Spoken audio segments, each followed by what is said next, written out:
आप देख रहे हैं चौहान वीडियोज़ और आज की वीडियो में हम बात करेंगे आपके थ्योरी मार्क्स के बारे में। यानी कि जो आप जून में या दिसंबर में एग्ज़ाम देते हैं जिनको थ्योरी एग्ज़ाम्स कहा जाता है, उनमें जब आपका रिज़ल्ट आता है और उसमें अगर आपके मार्क्स कम आते हैं, तो उसमें आपके पास क्या ऑप्शन होते हैं कि जिससे कि आपके जो मार्क्स हैं वो इंक्रीज़ हो पाएँ। आपके पास क्या-क्या ऑप्शन है, क्या आप कर सकते हैं अगर आपको लगता है कि आपके मार्क्स जो है वो कम है।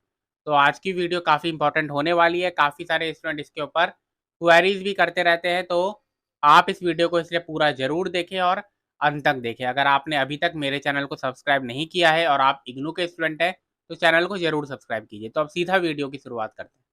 अगर आपके दिसंबर एग्ज़ाम्स में या फिर जून एग्ज़ाम में मार्क्स अगर आपके कम आते हैं, तो आपके पास 2 ऑप्शन नॉर्मली जो होते हैं, वो आपके पास रहते हैं। एक होता है रिवैल्यूएशन का फॉर्म भरने का। रिवैल्यूएशन का फॉर्म आपको ऑनलाइन अवेलेबल होता है, उसको आप भर सकते हैं। दूसरा जो ऑप्शन होता है, वो होता है आपका डिवीज़न इम्प्रूवमेंट फॉर्म। दोनों कैसे फॉर्म हैं और कब कौन स्टूडेंट इनको भर सकता है और किस स्टूडेंट के लिए कौन सा फॉर्म भरना सही है, उसके बारे में आगे हम बात करते हैं। सबसे पहले बात कर लेते हैं रिवैल्यूएशन के फॉर्म की। रिवैल्यूएशन का फॉर्म जो होता है वो ऑनलाइन अवेलेबल होता है। जब आपका जून एग्ज़ाम आने लगा है, तो अब आप देखेंगे कि जल्दी ही रिवैल्यूएशन का ऑनलाइन फॉर्म भी इग्नू की वेबसाइट पर अवेलेबल कर दिया गया है या कर दिया जाएगा।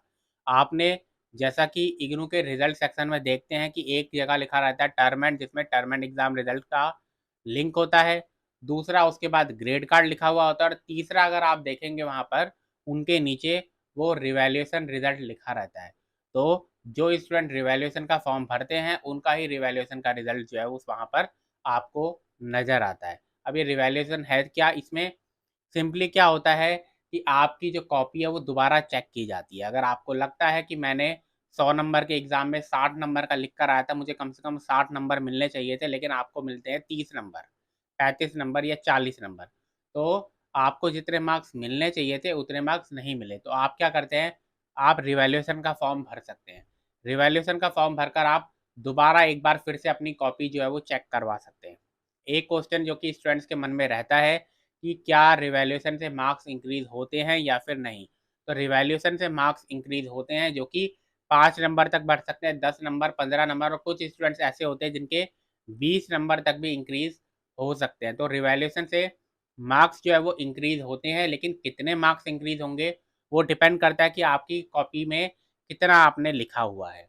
उसके बाद अगर हम आगे बात करें, तो आपका जो रिवैल्यूएशन का आपका जो थ्योरी एग्ज़ाम का किसी भी सब्जेक्ट का रिज़ल्ट होता है, उसके आने के 40 दिन के अंदर आप रिवैल्यूएशन का फॉर्म उसका उस सब्जेक्ट का भर सकते हैं। पहले ये जो लास्ट डेट थी, वो 30 दिन की होती थी, यानी कि मान लीजिए कि आपका 20 जुलाई को किसी सब्जेक्ट का एग्ज़ाम का रिज़ल्ट आता है। तो पहले क्या होता था कि आपके पास 20 अगस्त तक का मौका, यानी कि अगले 30 दिन का मौका है, अगर आप उस सब्जेक्ट का रिवैल्यूएशन का फॉर्म भरना चाहते हैं। अब इसको इंक्रीज़ करके 40 दिन कर दिया गया है। तो ये तो आपके लिए अच्छी बात है। उसके बाद आपकी अगर एक सब्जेक्ट का रिवैल्यूएशन का फॉर्म भरने की फ़ीस के बारे में बात की जाए, तो वो ₹750 होती है।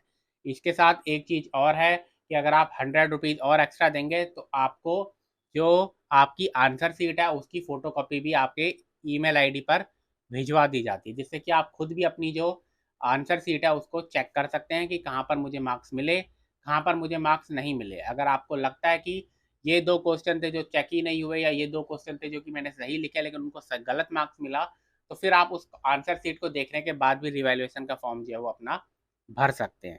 ठीक। अब एक चीज़ और है कि आपका जो रिवैल्यूएशन का फॉर्म होता है वो सिर्फ थ्योरी सब्जेक्ट के एग्जाम्स के लिए होता है। आप उसके असाइनमेंट का रिवैल्यूएशन का फॉर्म नहीं भर सकते। आप प्रैक्टिकल, प्रोजेक्ट, डाइसर्शन, फील्ड जर्नल, ये सब जो होते हैं, उन सब के लिए आप जो रिवैल्यूएशन का फॉर्म है उसको नहीं भर सकते। तो ये बात जानने की ज़रूरत है। रिवैल्यूएशन का फॉर्म जब आप भरते हैं, तो उसके 30 से 40 दिन के अंदर आपका जो रिज़ल्ट है रिवैल्यूएशन का, नॉर्मली डिक्लेयर कर दिया जाता है। दूसरा है आपका डिवीज़न इम्प्रूवमेंट फॉर्म। रिवैल्यूएशन में और डिवीज़न इम्प्रूवमेंट फॉर्म में एक बेसिक फ़र्क होता है। फर्स्ट ईयर का स्टूडेंट हो, सेकंड ईयर का स्टूडेंट हो, थर्ड ईयर का स्टूडेंट हो, कितने भी सब्जेक्ट का आप रिवैल्यूएशन का फॉर्म भर सकते हैं। यानी कि अगर आप फर्स्ट ईयर में हैं, आपको कोई सब्जेक्ट है, थ्योरी सब्जेक्ट, जिसमें लगता है कि आपको कम मार्क्स आए, आप उसका रिवैल्यूएशन का फॉर्म भर दीजिए। ठीक। लेकिन डिवीज़न इम्प्रूवमेंट फॉर्म वही स्टूडेंट भर सकता है जिसका फाइनल रिजल्ट डिक्लेयर कर दिया गया है उसके बाद अगर ऐसा होता है कि जब टोटल मार्क्स उसके कैलकुलेट किए गए, उसमें मान लीजिए कि 60% मार्क्स में आप जानते हैं कि फर्स्ट डिवीज़न दी जाती है, उसके आए 59.5%, 59%, 58.5%, तो सिर्फ 2% मार्क्स से उसकी फर्स्ट डिवीज़न रह गई। अगर ऐसा कोई स्टूडेंट है तो फिर उसको मौका दिया जाता है इग्नू की तरफ से कि वो अपने 2% मार्क्स इंक्रीज करवा के अपनी सेकंड डिवीज़न से सीधा फर्स्ट डिवीज़न में लेकर चला जाए।